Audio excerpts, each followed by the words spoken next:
জামাত এখন ইসলামী দল নয়। আপনি দেখুন তাদের ইশতেহার। আমার জামাতের বাবারা, আমাদের জামাতের বন্ধুরা, খুব ভালো মতো শুনেন। আপনাদের সৃষ্টি হয়েছিল সৎ লোকের শাসন চাই, আল্লাহর আইন চাই। কই সেই আইন? কই সেই স্লোগান? কই সেই বক্তব্য? আপনাদের নেতা কর্মীদের একসময় বুঝিয়েছিলেন যে নবীগণ মাসুম না। আপনাদের কর্মীরা বুঝেছিলেন নবীগণ মাসুম না।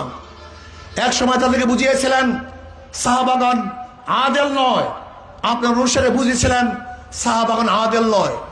এক সময় বলেছিলেন ইসলামের মধ্যে দাড়ি নাই, টুপি নাই, পায়জামা নাই, পাঞ্জাবি নাই। আপনার অনুসারে বুঝিয়েছিলেন ইসলামের মধ্যে এগুলি কিচ্ছুই নাই।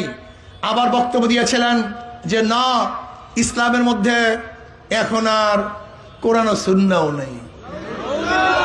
আপনার নেতাগণ সেটাই বুঝছে যে না, ইসলামের মধ্যে এখন আর এইটাও নেই। শোনেন, এখানে ক্যামেরা বন্দি যারা করতেছেন, আপনারা বলতেছেন, মানুষকে বুঝাচ্ছেন যে আস্তে আস্তে আমরা বলবো না, আমরা ইসলামের কথা বলবো না, ক্ষমতায় গিয়ে ইসলাম কায়েম করব। এটাই তো ধোঁকা দিচ্ছেন না। যে ইসলামের কথা না বলে ক্ষমতায় যান, ধরে নেন, আর ইসলামী হুকুমাত কায়েম করেন, গোটা বাংলাদেশের বামপন্থীরা, যত বাংলাদেশের ইসলামের দুশ্মনরা সাথে সাথে রাস্তায় নামবে। তুমি ইসলামের কথা বলে ক্ষমতায় যাও নাই, তুমি ইসলাম এখানে আনলা কোথার থেকে? বাংলা কথা বুঝেন না? বাংলা কথা বুঝছেন?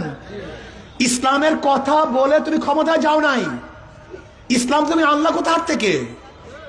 এক মিনিটের জন্য আপনি টিকতে পারবেন না। এগুলো সব ভুয়া, এগুলো সবই ধোঁকাবাজি, এগুলো কোনোদিন হতে পারে না। আমরা স্পষ্ট বলছি, যদি আল্লাহ আমাদের ক্ষমতায় নেন, আমরা ইসলাম হুকুমাত কায়েম করব। 24টা ঘন্টার মধ্যে যতটুকু ঘুমাবেন ওই পর্যন্ত ঘুমাবেন। এরপর ওঠার পরই শুধু হাত পাখা আর দাওয়াত আর দাওয়াত। ইনশাল্লাহ জাগরণ সৃষ্টি হয়েছে। লিখে রাখেন, যদি নিরপেক্ষ সুস্থ আবার নির্বাচন হয়, ইনশাআল্লাহ আল্লাহ যদি কবুল করে, আমাকে অনেকেই বলেছে বিপুল ভোটে ইনশাআল্লাহ মাদারীপুর দূর থেকে বিপুল ভোটে আলী আম্মা সাহেব বিজয় অর্জন করবে ইনশাআল্লাহ।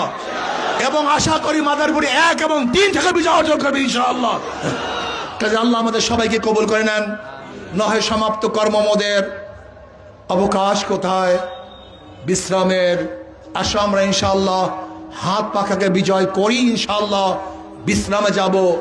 এর আগে কোনো বিশ্রাম নাই, এর আগে যুদ্ধের ময়দান ছাড়বো না ইনশাআল্লাহ। আল্লাহ আমাকে এবং আমাদের সবাইকে কবুল করে নেন।